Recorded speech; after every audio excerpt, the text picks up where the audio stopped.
Assalamualaikum warahmatullahi wabarakatuh. Ketemu dengan saya Devi Juliani, guru bidang studi sejarah di SMA Islam An-Nizam Medan. Hai, apa kabarnya nih? Semoga sehat selalu dan masih tetap semangat ya belajar dari rumahnya. Kita ketemu dalam mata pelajaran sejarah, pastinya kita akan membahas materi-materi sejarah yang menyenangkan. Nah, baik. Materi kita pada hari ini adalah tentang Perang Dunia I. Namun sebelum kita memulai pembelajaran pada hari ini, ada baiknya kita melafazkan basmalah terlebih dahulu. Bismillahirrahmanirrahim. Nah, kembali ke materi kita ya, yaitu Perang Dunia I. Kita sudah masuk bab baru nih tentang Perang Dunia I dan Perang Dunia II. Tapi khusus video pembelajaran hari ini kita hanya bahas Perang Dunia I dulu nih, yang terjadi sejak 1914 sampai dengan 1918. Jadi, Perang Dunia I ini terjadi dalam kurun waktu sekitar kurang lebih 4 tahun. Oke, langsung saja kita lihat nih. Sebenarnya, kalau kita bahas tentang Perang Dunia I ataupun Perang Dunia Kedua, itu kronologis perangnya sangat panjang, gitu kan? Apa yang menyebabkan perang, bagaimana jalannya perang selama kurang lebih 4 tahun itu, kemudian apa dampaknya akhir dari perang, itu sangat panjang sebenarnya. Tapi di sini sudah saya kemas dengan sesingkat mungkin materinya, tetapi dapat nih intinya gitu. Oke, baik ya. Kembali ke materi kita nih. Perang Dunia I. Nah, jadi Perang Dunia I ini merupakan peristiwa besar dunia yang mempunyai pengaruh secara global dalam segala aspek kehidupan. Jadi, Perang Dunia I ini ketika sudah berakhir, ya kan, itu dampaknya ternyata mengenai segala aspek kehidupan. Bahkan bukan hanya negara-negara yang terlibat dalam Perang Dunia saja yang mengalami dampaknya, tetapi juga negara-negara yang tidak terlibat langsung dalam Perang Dunia ke-1 ini. Nah, Perang Dunia I berlangsung selama kurang lebih 4 tahun, dimulai dari 1914 hingga dengan 1918. Jadi, penting untuk diketahui ada dua pihak utama yang terlibat di Perang Dunia I ya. Ini penting untuk kita ketahui agar kita nanti bisa tahu nih jalannya perang, ya kan? Nah, yang pertama itu aliansi sekutu atau biasa kalau kita sebut tuh blok sekutu. Sama aja nih, aliansi dengan blok itu sama ya. Yang pertama aliansi sekutu ada negara Inggris, kemudian Italia, ada juga Prancis dan Rusia. Nih, 4 negara yang berada dalam aliansi sekutu. Ya, kemudian ada aliansi sentral atau juga yang biasa kita sebut dengan blok sentral. Di blok sentral ini ada 3 negara, Jerman, kemudian Austria-Hungaria, dan juga ada Turki. Nah, namun sebenarnya bukan hanya ketujuh negara ini saja yang terlibat dalam Perang Dunia I. Ada banyak negara, bahkan negara di luar Eropa yang terlibat dalam Perang Dunia I ini. Namun mereka terlibat ketika sudah berlangsungnya perang. Oke, kita lanjut. Nah, kita akan lihat dulu bagaimana sebab terjadinya perang. Jadi, dalam buku sejarah, ada buku yang berjudul Sejarah Eropa dari Eropa Kuno hingga Eropa Modern yang ditulis oleh Jaya Wahyudi. Dia mengatakan bahwasanya sebab Perang Dunia I ini terbagi menjadi dua. Ya, terbagi menjadi dua, yaitu dia mengatakan ada sebab umum dan juga ada sebab khususnya nih. Di mana sebab umum ini minimal sedikitnya ada 3 sebab umum yang menyebabkan terjadinya Perang Dunia I. Oke, sebab umumnya yang pertama yaitu adanya perkembangan teknologi persenjataan yang mengakibatkan persaingan senjata antar negara-negara di Eropa. Kita tahu bahwasanya Perang Dunia I ini terjadi awal abad ke-20. Awal abad ke-20 teknologi persenjataan di dunia khususnya di Eropa itu sudah mengalami yang namanya kemajuan. Ya kan, sehingga antar negara-negara di Eropa yang memang mereka mengembangkan teknologi persenjataan ini saling bersaing gitu. Saling bersaing bahwasanya negara saya nih yang paling hebat teknologi persenjataannya, seperti itu. Kan awalnya. Kemudian yang kedua adanya politik aliansi untuk membentuk jaringan politik dan militer di Eropa. Nah, sebenarnya awal mulanya itu cikal bakalnya itu di Eropa dulu gitu ya kan. Tapi nanti banyak juga nih negara di luar Eropa yang ternyata terlibat langsung dalam Perang Dunia I ini. Oke, itu sebab umum yang kedua. Kemudian sebab umum yang ketiga adalah munculnya paham ultranasionalisme, ya, atau cinta kebangsaan yang berlebihan. Sebenarnya bagus nih kalau kita punya sikap ataupun paham, ya, menganut paham nasionalisme, cinta tanah air, cinta kebangsaan. Tetapi ketika kemudian sudah ada tambahan kata ultranya nih di depan yang artinya berlebihan, maka ini juga sebenarnya tidak bagus, tidak baik, ya kan? Ultranasionalisme, cinta kebangsaan yang berlebihan, karena bisa menganggap seolah-olah bangsa kita jauh lebih hebat, jauh lebih segala-galanya gitu ya, sehingga nanti mengarahnya lebih kepada negatif ya, bukan ke arah positif lagi. Kalau nasionalisme bagus tuh, kita setiap warga negara juga wajib memiliki rasa nasionalisme terhadap negara kita, ya kan? Tetapi ketika sudah terlalu berlebihan, nah ini juga nggak boleh, nggak bagus gitu ya kan. Nah jadi umumnya inilah ketiga sebab umum yang menjadi sebab terjadinya Perang Dunia I. Kemudian kita lihat bagaimana sebab khususnya. Oke, sudah tertampil di layarnya masing-masing ya kan, sebuah foto di mana sebab khusus daripada Perang Dunia I ini adalah karena adanya pembunuhan terhadap Pangeran Franz Ferdinand dari Kerajaan Austria-Hongaria oleh anggota pemuda Serbia Bosnia pada 1914. Nah, jadi foto yang tertampil ini adalah foto Pangeran Franz Ferdinand. Jadi awal mula cikal bakalnya terjadinya perang tuh dari sini dulu, karena adanya pembunuhan terhadap pangeran ini yang memicu terjadinya penyerangan balik nih nanti, penyerangan balik dari Kerajaan Austria-Hongaria terhadap Serbia Bosnia tadi yang telah membunuh Pangeran Franz Ferdinand ini gitu. Nah, ini adalah sebab umum dan juga sebab khusus dari terjadinya Perang Dunia ke-1. Oke, sekarang kita lanjut. Kita akan lihat bagaimana jalannya Perang Dunia I. Ya, sebenarnya kronologisnya sangat panjang seperti yang sudah saya singgung di awal tadi, gitu. Tapi kita lihat di sini saya kemas dalam materi yang singkat, tapi intinya tetap dapat, gitu ya. Oke, jalannya Perang Dunia I. Nah, pembunuhan Franz Ferdinand yang fotonya sudah tertampil tadi, ini ternyata menyebabkan adanya ketegangan politik yang dinamakan dengan krisis Juli. Nah, kenapa kemudian namanya krisis Juli? Karena memang ketegangan politik ini terjadi tepat pada bulan Juli. Nah, makanya disebut sebagai krisis Juli. Krisis tersebut berubah menjadi Perang Dunia I saat Kerajaan Austria-Hongaria, ya tadi kita ketahui bahwa Franz Ferdinand ini berasal dari Kerajaan Austria-Hongaria, ya. Ketika kemudian Kerajaan Austria-Hongaria ini memutuskan untuk menyerang Serbia Bosnia, ini adalah yang membunuh Franz Ferdinand tadi, Serbia Bosnia, yaitu pemuda-pemuda Serbia Bosnia yang telah membunuh Franz Ferdinand pada 28 Juli 1914. Makanya dikatakan di sini sebagai krisis Juli karena memang ketegangan politik ini terjadi tepat pada bulan Juli 1914. Oke. Nah, serangan yang dilakukan oleh Austria-Hongaria ini ya kan karena mereka tidak terima nih pangerannya dibunuh oleh pemuda Serbia Bosnia.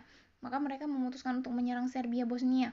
Jadi serangan yang dilakukan oleh Austria-Hongaria ini ternyata memicu Rusia untuk merebut Serbia Bosnia dari Austria-Hongaria.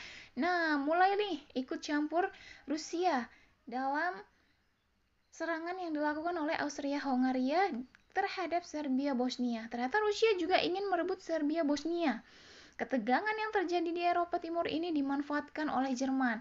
Mulai muncul nih lagi masuk Jerman ya kan untuk melancarkan serangan ke Prancis dan Rusia. Nah, Jerman memanfaatkan ketegangan politik ini, memanfaatkan peperangan ini gitu ya kan untuk melancarkan serangan ke Prancis dan Rusia. Karena memang Rusia tadi sudah ikut terlibat dalam serangan yang dilakukan oleh Austria-Hongaria terhadap Serbia Bosnia. Nah, kemudian di sisi lain, Inggris sebagai aliansi sekutu, ingat tadi aliansi sekutu ataupun blok sekutu ada 4 negara ya kan? Nah, ini sebagai aliansi sekutu turut menyatakan perang terhadap Jerman, karena memang Jerman berada dalam aliansi ataupun blok sentral ya. Nah, Inggris ini menyatakan perang terhadap Jerman pada 4 Agustus 1914. Nah, jadi sebenarnya awalnya cikal bakalnya tadi masih antara Austria-Hongaria terhadap Serbia Bosnia tadi, ya kan? Kemudian masuk Rusia, lalu kemudian masuk juga Jerman untuk melancarkan serangannya terhadap Prancis dan Rusia, lalu masuk lagi Inggris yang memang mereka berada dalam aliansi sekutu yang ingin membantu Prancis dan Rusia pastinya dalam melawan Jerman. Nah, jadi antara aliansi sekutu dengan aliansi sentral, blok sekutu ataupun blok sentral ini memang tidak pernah berdamai gitu, tidak pernah temenan ya kan, karena memang mereka berada dalam blok yang berbeda.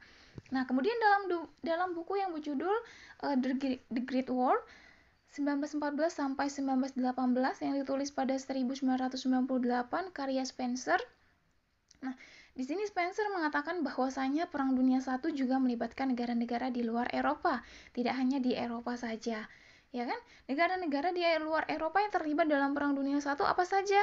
Nah, yang pertama ada Amerika Serikat, kemudian juga ada Australia, kemudian ada Kanada, dan keempat itu ada Selandia Baru.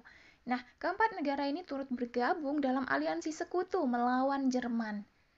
Ya, kekuatan di aliansi ataupun di blok sekutu ternyata makin besar karena dibantu oleh negara-negara dari luar Eropa ini, gitu, ya kan?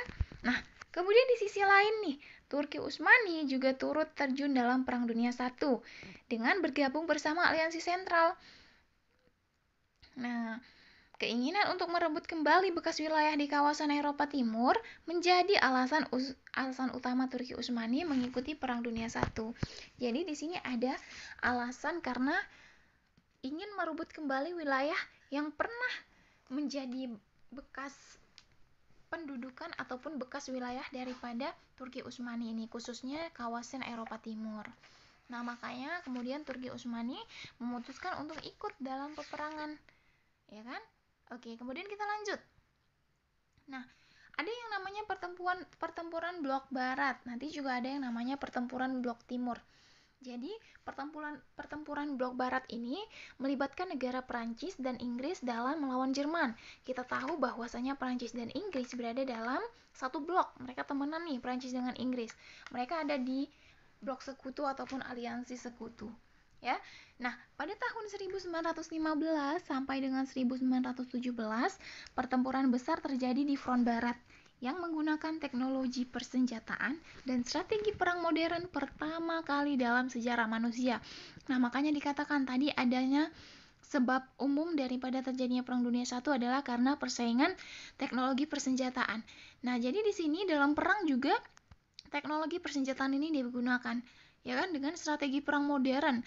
Tercatat dalam sejarah ini pertama kalinya gitu, yang paling besar dalam sejarah manusia.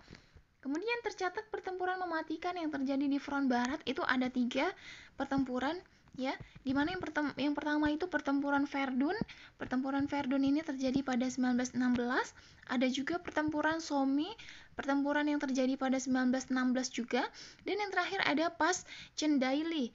Nah, ini terjadi pada 1917. 3 pertempuran ini terjadi di front barat. Tuh. Kemudian kita lihat bagaimana pertempuran yang terjadi di front timur.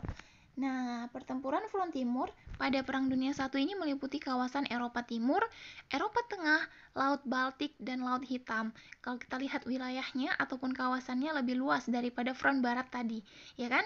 Nah, pertempuran di front timur ini melibatkan Turki Utsmani, Austria-Hongaria, dan Jerman, yang memang mereka basicnya itu ada di aliansi sentral, ya, Turki Utsmani, Austria-Hongaria, dan juga Jerman, yang melawan Rusia yang kemudian dibantu oleh Prancis dan Inggris.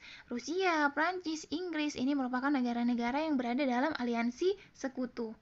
Nah, jadi mereka udah temenan nih, saling bantu, ya kan? Karena memang dalam satu aliansi itu mereka saling bekerja sama, saling membantu. Ketika ada negara lain yang mengalami peperangan, maka mereka membantu temennya yang satu aliansi tadi untuk melakukan perlawanan terhadap aliansi lain, salah satunya aliansi sentral ini. Nah, pertempuran di front timur ini berhasil dimenangkan oleh aliansi sekutu dengan memukul mundur pasukan Utsmaniyah hingga Sinai, Mesir, dan Palestina. Nah, ternyata pasukan ataupun aliansi sekutu ini kalah dalam pertempuran di front timur ini. Pada bulan Maret 1917, pasukan Inggris bergerak maju menduduki Baghdad dan menambah rentetan kekalahan dari Turki Utsmani. Nah, kemudian kita lihat akhir dari Perang Dunia I. Itu tadi bagaimana perjalanan Perang Dunia I ya, proses terjadinya Perang Dunia I. Nah, ini akhir dari Perang Dunia I. Perang Dunia I ini berakhir dengan hasil kemenangan di pihak aliansi sekutu. Nah, karena memang sudah terlihat ya kan, aliansi sekutu ini dia lebih banyak dibantu oleh negara dari luar Eropa, seperti Amerika Serikat, Australia, Selandia Baru tadi ya kan. Nah, kemudian kalau di aliansi sentral itu hanya ada 3 negara ya, hanya ada Jerman, kemudian Turki Utsmani, dan Austria-Hongaria tadi. Otomatis memang mereka kalah nih aliansi sentral. Nah, berakhirnya Perang Dunia I ini ditandai dengan ditandatanganinya perjanjian. Ada 3 perjanjian yang ditandatangani sebagai sebagai tanda berakhirnya Perang Dunia I ini. Di mana perjanjian yang pertama itu dinamakan dengan Perjanjian Versailles antara Jerman dengan sekutu. Kemudian ada perjanjian Sevres ini antara Turki Utsmani dengan sekutu, dan perjanjian Trianon ini Austria, Hongaria dengan sekutu.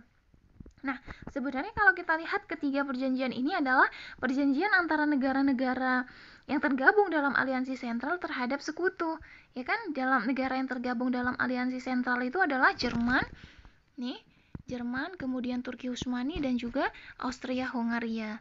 Jadi mereka ketiganya sama-sama melakukan penandatanganan perjanjian gitu.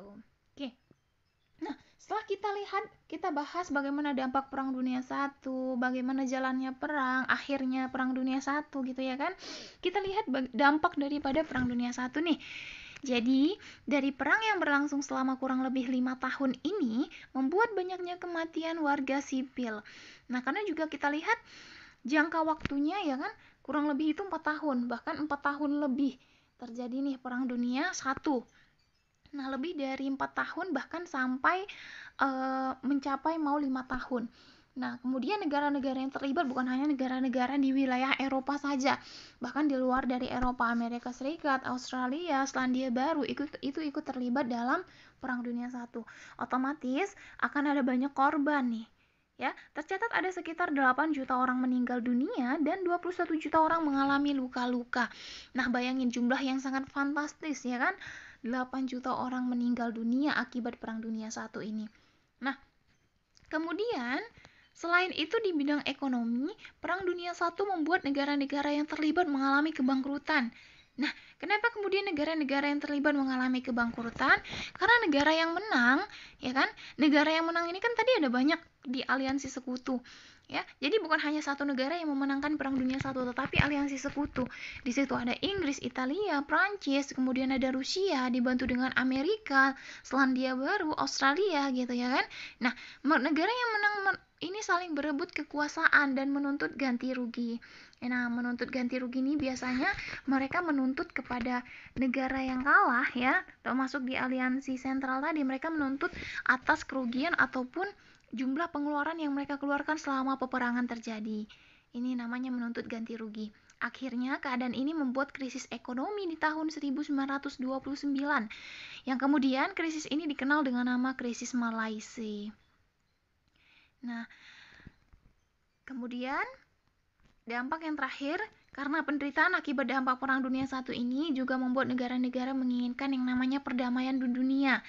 Ya, karena Perang Dunia I ini tercatat sangat dahsyat dalam sejarah manusia gitu ya kan di dunia. Melibatkan banyak negara bahkan sampai di luar Eropa, kemudian mengakibatkan banyaknya korban jiwa yang meninggal dunia maupun yang luka-luka, mengakibatkan krisis ekonomi pula yang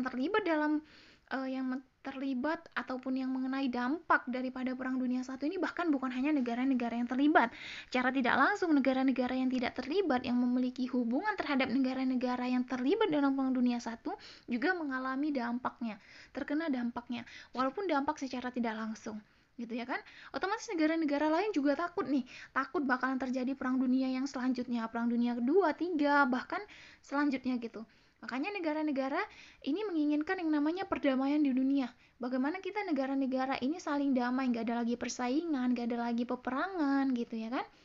Nah, akhirnya keadaan ini melahirkan yang namanya Language of Nations atau yang biasa kita kenal dengan LBB. LBB ini adalah Liga Bangsa-Bangsa yang terbentuk itu di tahun 1919, tepat setelah berakhirnya Perang Dunia I ini. Nah, tapi nanti kemudian ternyata LBB ini tidak berhasil dalam misi perdamaian dunianya. Nah, itulah nanti yang mengakibatkan terjadinya Perang Dunia Kedua. Tapi pembahasan kita masih sampai sini aja. Next akan kita lanjut di Perang Dunia Kedua, itu di video pembelajaran selanjutnya. Ya, baik, ini materi singkat kita pada hari ini tentang Perang Dunia I. Kita sudah bahas tadi bagaimana sebab-sebab dari Perang Dunia I, bagaimana jalannya perang, akhir dari Perang Dunia I, dan dampaknya Perang Dunia I ini terhadap kehidupan, gitu ya, terhadap aspek kehidupan. Oke, baik, semoga kalian paham dan semoga mengerti. Gimana, seru kan kalau kita bahas sejarah di luar daripada sejarah Indonesia, gitu ya kan. Jadi kita bisa tahu nih, bisa melek sejarah. Oh, ternyata Perang Dunia I ini terjadi seperti ini, gitu. Baik, semoga kalian paham dengan penjelasan saya. Kita akhiri pembelajaran pada hari ini dengan melafazkan hamdalah. Alhamdulillahirabbil alamin. Sampai ketemu di video pembelajaran selanjutnya. Wassalamualaikum warahmatullahi wabarakatuh. Demikian pembelajaran kita kali ini. Sampai ketemu di video-video pembelajaran selanjutnya ya. Jangan lupa like, komen, dan share video ini. SMA Islam Anizam Medan, unggul, cerdas, Islami. Wassalamualaikum.